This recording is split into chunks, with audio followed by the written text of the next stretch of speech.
Called my adoptive mom instead of her name for the first time.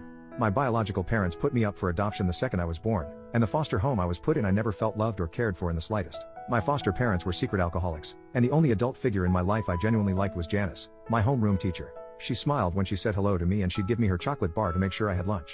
It was more warmth than I had ever felt in my life, and some days she'd even stay after class to help me get better at reading and writing. It was during one of these that Janice found out I was a foster kid. I broke down to her about how I just wanted to be a normal kid with a family and whose parents wanted him. Janice just hugged me tight. She sat me down and told me that she was also a foster child in the past, and from that day on there was a true connection between us. I started seeing her as a motherly figure. When the final year of elementary school ended, it was time to say goodbye to Janice. I hugged her and cried to her on the last day of the school year. I didn't want to say goodbye to her, and I know she didn't either, because she suggested something to me. She wiped my tears and asked me if I wanted her to be my foster mom. My eyes went wide. I smiled harder than I ever had before and began nodding and repeating yes. I used every method of communication I knew at once to let her know I wanted this, and she just smiled.